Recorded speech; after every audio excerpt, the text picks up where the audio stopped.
What's going on, everyone? The stock market is trading at historic valuations, and we are certainly going to see some fireworks this week with all the events we have lined up. The past few months have been a bull frenzy, but as we all know, that can't last forever, and how the market moves next will open up some big opportunities for people, so it's very exciting. In today's video, we're going to be dissecting the market as well as covering the hottest stocks and biggest events to keep on the radar. Here we go.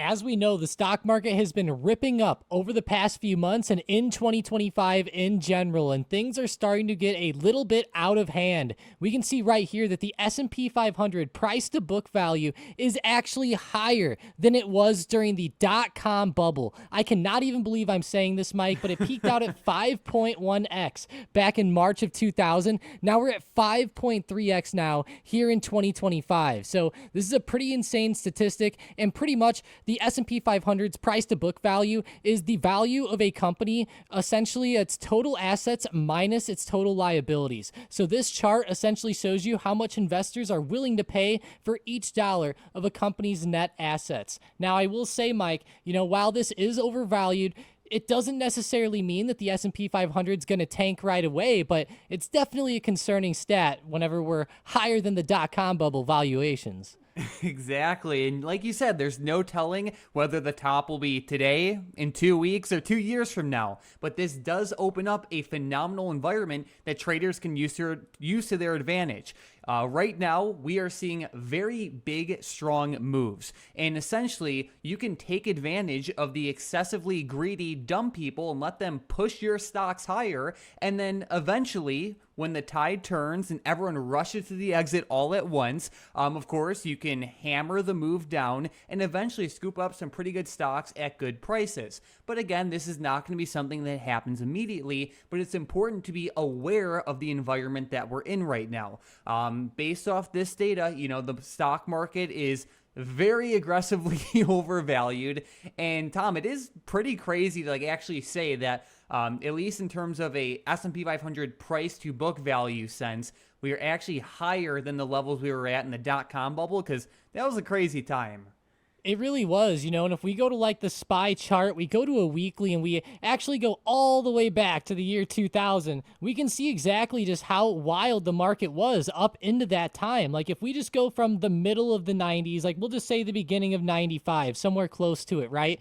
Up to those highs, the market went on a 240% percent rip there over that course of 5 to 6 years. Now, of course, it did end up giving a lot of that value back. And again, this isn't something to necessarily try to scare you, but it's just something to keep in the back of your mind that whenever companies become so overvalued and you get these crazy runs like this out of the market, you can see pullbacks. And what I was happy with is that pullback provided some great opportunity. Like you said, Mike, eventually, whenever the market dips like this, a lot of people will be able to buy into some stocks at some great prices. And I know right now a lot of stocks are very overvalued. Whether you look at Palantir, right? I know that's one that a lot of people are talking about that we'll definitely be mentioning soon. Or you look at Nvidia, or even some bigger names out there like Microsoft, Google, Apple, you name it. There's a lot of stocks that have been ripping up in the short term. So I think that it is a little bit concerning to see this, and it is going to be something that I look at here over the next few months and maybe just be a little bit wary of. Yeah, and of course, there are so many differences between the environment we are in now compared to the environment during the dot-com bubble, of course. So talking more about what actually matters now is, what the market is doing right now. So Tom, when we look at the S&P 500, what are some key levels you're seeing, and what are you seeing when you look at the charts? Today was pretty crazy. It was a chop fest. I always like to say that the market looks like a heartbeat monitor, and today it definitely did with how much that it was chopping around. But whenever I'm looking at the SPY, today's high of day at 644 is going to be crucial for tomorrow. I really want to see SPY break this. It even double topped at the end of the day, but ultimately the SPY was stuck in a pretty big range today. We can see the lower end of the range down around 642 to 642.20, with the upper end of the range being very close to that 644 area. For tomorrow, I want to see a good move either up and out of this range or down and below it. And I'm kind of leaning down and below, given all the current price action that we're seeing and the way that the market is starting to shift a little bit. But I will say, like, the lower range there at that 642 level is actually a pretty big range. Like, if we zoom out over the past few weeks and few trading days in general, this whole entire like $1.50 range between 641.50 and 643 has seen a ton of price action and bounces multiple times with the SPY. So if this gives out, this is where I'm definitely going to be more concerned, and it's really the main thing I'm watching for over the next few days. But like I said, if we do end up breaking 644, don't be afraid to adapt and still ride that wave. Exactly. You have to be adaptable always, but especially in this type of market environment. And another thing, like you pointed out, between that range of around like 641.50 and, maybe like 642.50 or so, that is a big area of buying. And like you said, if that gives out, that would be a rough sign to see. But whether you're looking at the market today and how it just chopped around, or even if you zoom out and you just look at the market over the past like 4 trading days or so, you can see it has been mostly flat. Like, it hasn't moved that much. And what this is essentially showing in the most direct sense is that, there's not really that much of an imbalance between buying and selling right now. And people are all kind of just sitting there like, just kind of indecisive more than anything else. We can see that, when you zoom out, you will see a lot more, uptrend in bullishness, which, is a great reflection of the, general euphoria that we've seen over recent weeks and months. But of course, sentiment in price action is constantly changing,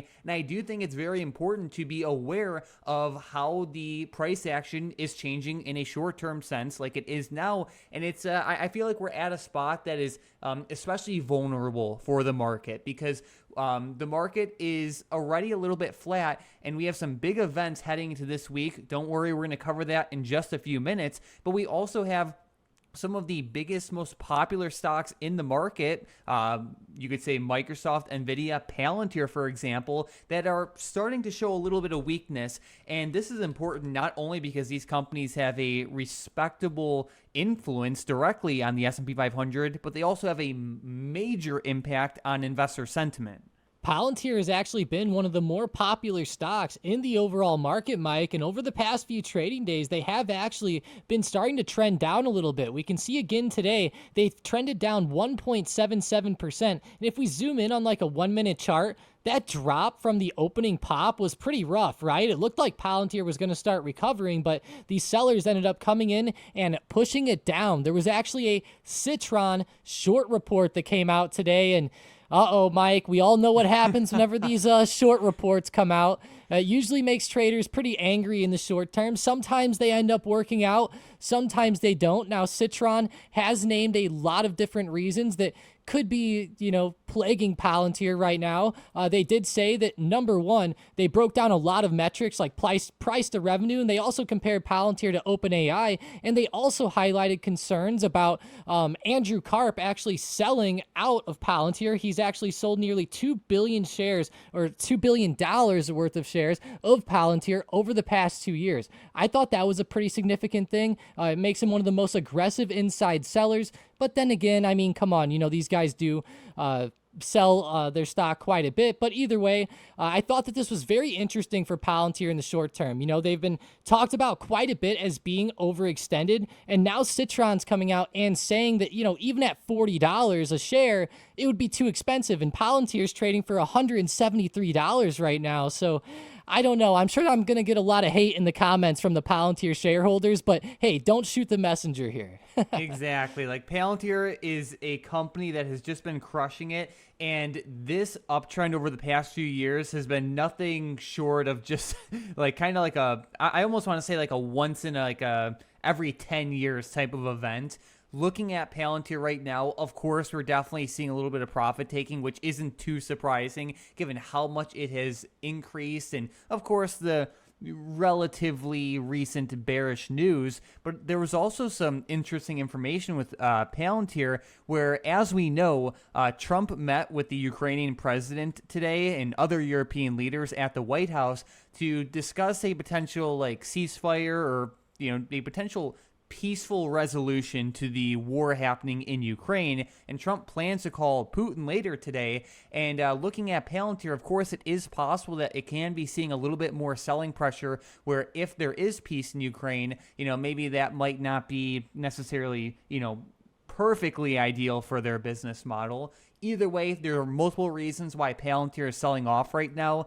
Given how popular and how big and crazy this stock moves, we definitely had to cover it. And Tom, when we look at Palantir right now, are there any key levels that you're seeing to pay attention to in the short term?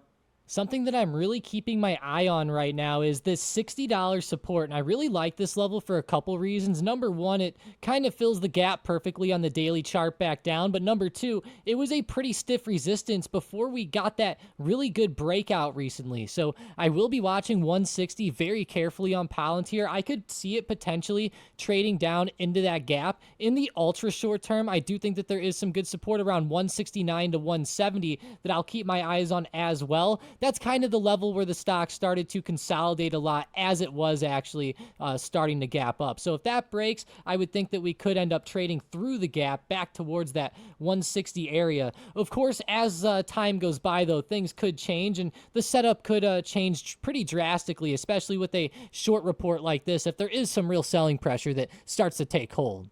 Yeah, so let's keep a close eye on it. Palantir is one of the best stocks for some good movement, especially it has good options too.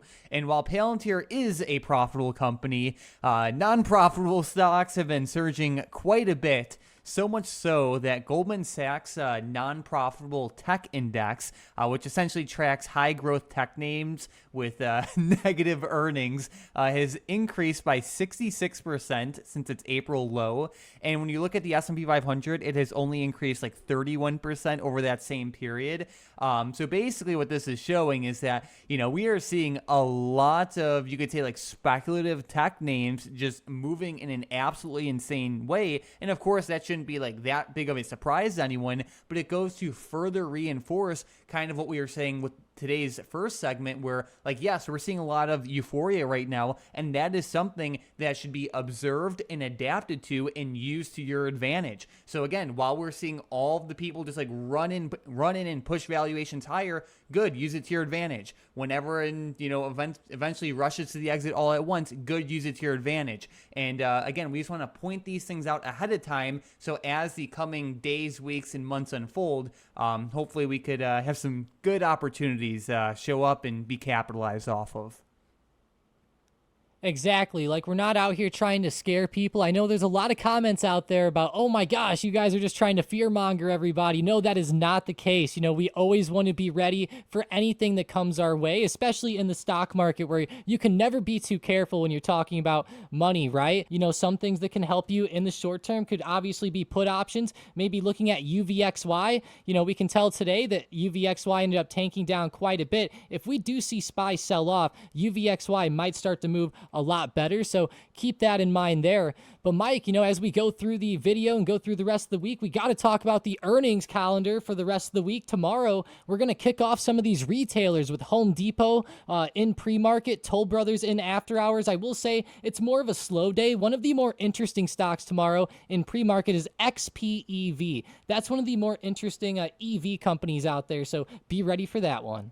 Sounds good. And then looking at the economic schedule for tomorrow, we do have two events, both of which are happening in pre-market 1 hour before open. The first data point being the building permits, and the second data point being the housing starts. Look out for this data. It normally isn't insanely crazy, but if it comes in significantly outside expectations, it certainly can move markets.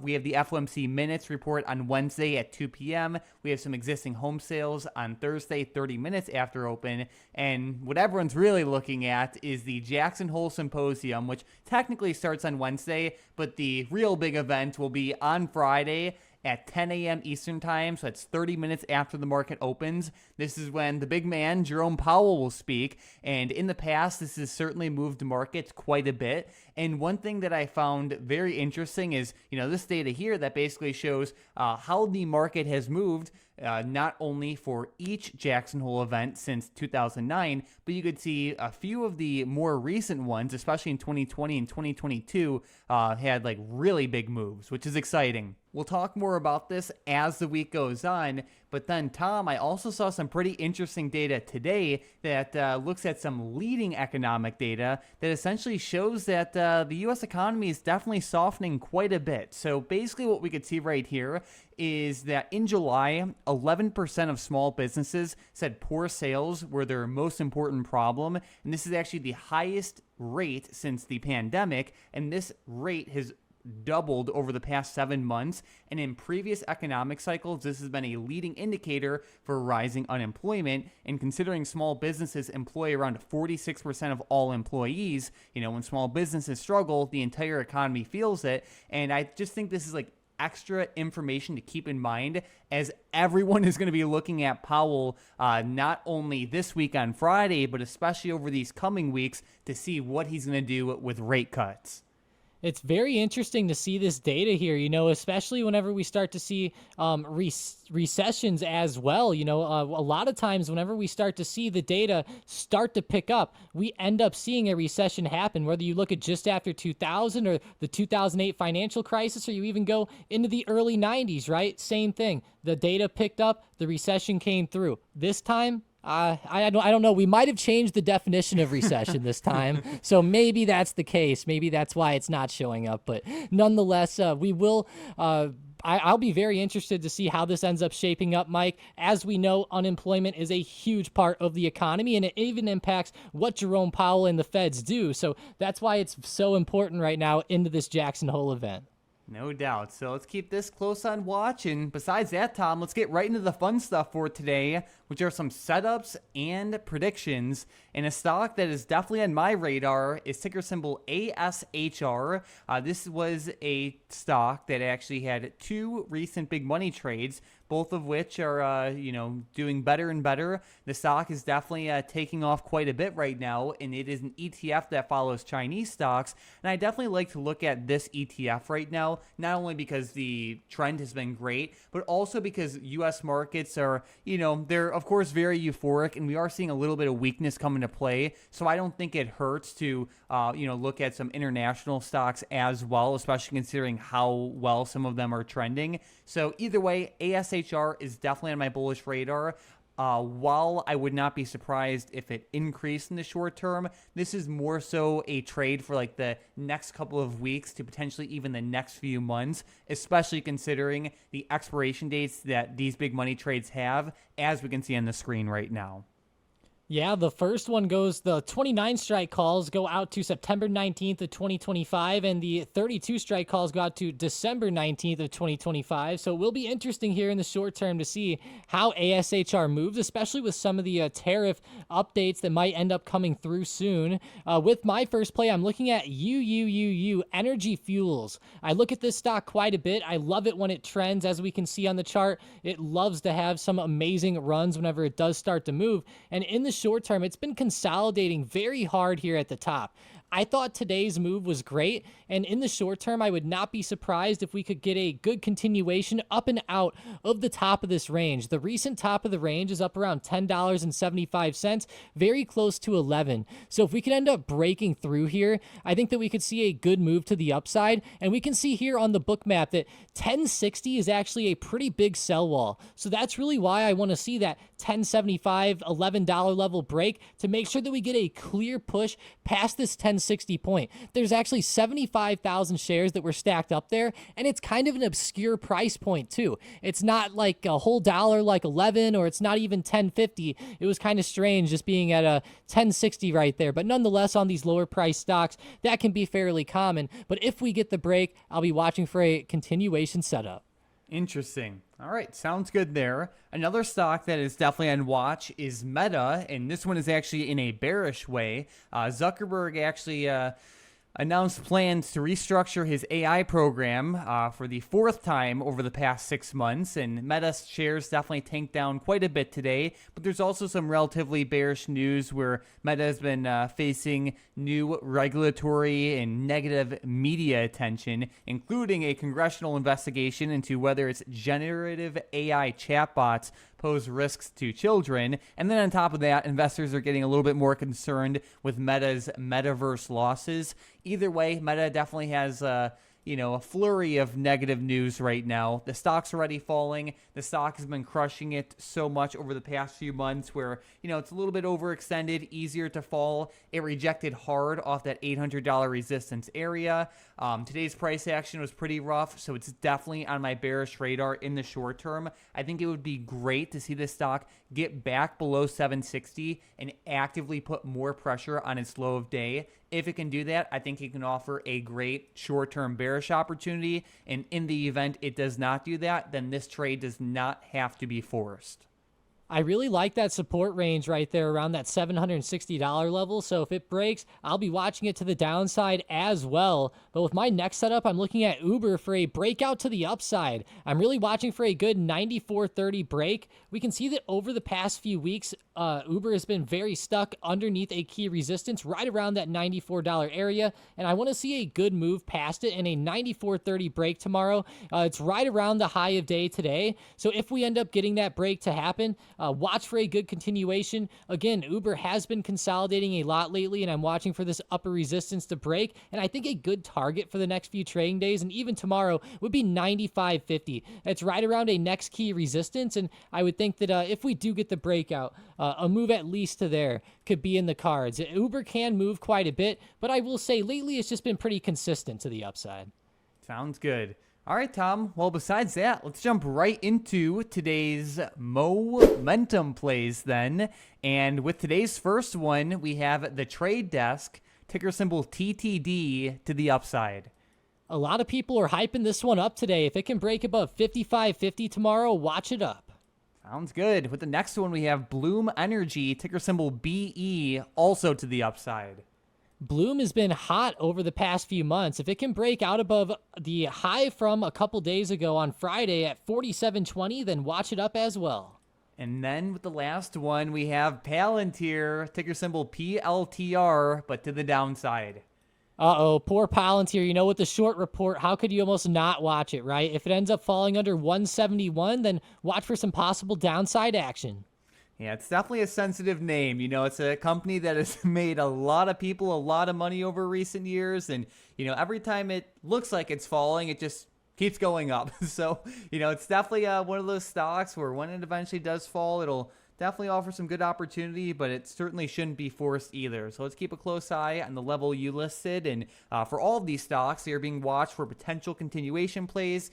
The stronger and the cleaner these stocks move, the better these setups become. But prioritize protecting yourself above all else. Have stop losses and, don't get caught holding the bag more than anything else. So good stuff there. And Tom, let's jump right into today's $1.2 million big money trade. And we are looking at none other than FIVE. So today, the trader here bought the 150 strike call options that expire on September 19th of 2025.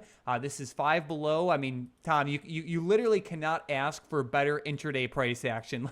Let's go back to like a 5-minute chart or anything intraday. This stock quite literally did nothing but just rise all day long. And today, again, we have some bullish action here. For my advanced traders, this is technically a call debit spread where the trader also shorted the 170 strike call options. Either way, this is a bullish trade where the trader here is positioning themselves to make a nice payout in the event this uptrend continues. What I do like about this setup is that it is a call debit spread, so we have a higher degree of confidence that they are actually bullish on this trade rather than this being like a potential covered call or anything like that. And these options, the 150 and 170 strikes, are pretty far out of the money, which shows that the trader here is expecting like a probability of this stock like truly having an outsized move, and the expiration is just about a month away. So long story short, in direct English, the trader here is putting up $1.2 million, basically looking to capitalize off of a breakout where the stock would go at least to 150 and in the best case scenario, up to 170. Let's keep a close eye on this one. Should be interesting. Yeah, and Five Below has an insane move going on today. Like, that was a 5% rip, and, this stock has had some pretty insane moves over the past few weeks and few months, but just zooming in, like, on the 5-minute chart and just admiring that intraday price action again, like, it was so straight to the upside, and if we go and we look at the daily chart, we can see that it's actually been consolidating a little bit over the past few weeks, and I feel like this consolidation has been perfect, and it's been priming for, like, a good breakout, and today was a very nice candle for that breakout to start happening, and I like how they have that like 150 to 170 range here with the spread, and I would definitely think that if Five Below starts to break its recent high, it could at least get within that range. So I like this setup quite a bit. I do feel like that it's a little bit overextended, but there's a lot of stocks right now that are overextended that are continuing, and like, let's be real, Five Below has been overextended for quite a while now. Let's keep it close on watch. And Tom, let's also give a giant shout out to today's member of the day, Day Zero, in the StockedUp Discord, who had some pretty nice gains today, especially with Lululemon, over $300 there, and he had some more gains as well with ticker symbol OSCR. So huge shout out to you, Day Zero. Keep up the great work going forward. And if you are new to the StockedUp YouTube channel, definitely consider obliterating that subscribe button so you can get our videos recommended to you more often. Every single day, we do hours worth of research to basically cover everything you need to know about the stock market in around like 20 to 25 minutes or less. Sometimes we go a little bit over if there's a lot to cover. We also showcase cool charts and information that you'd never otherwise see, as well as the most important earnings, events, SPY levels and analysis, predictions, big money trades, and so much more. When you subscribe, you'll get our videos recommended to you more often. Also, if you have not tried out Bookmap, definitely check it out. You can save quite a bit with the link down below. It's the X-ray vision of the stock market and definitely worth trying out at least at some point. And besides that, thank you all so much for watching, and let's crush it in the market tomorrow.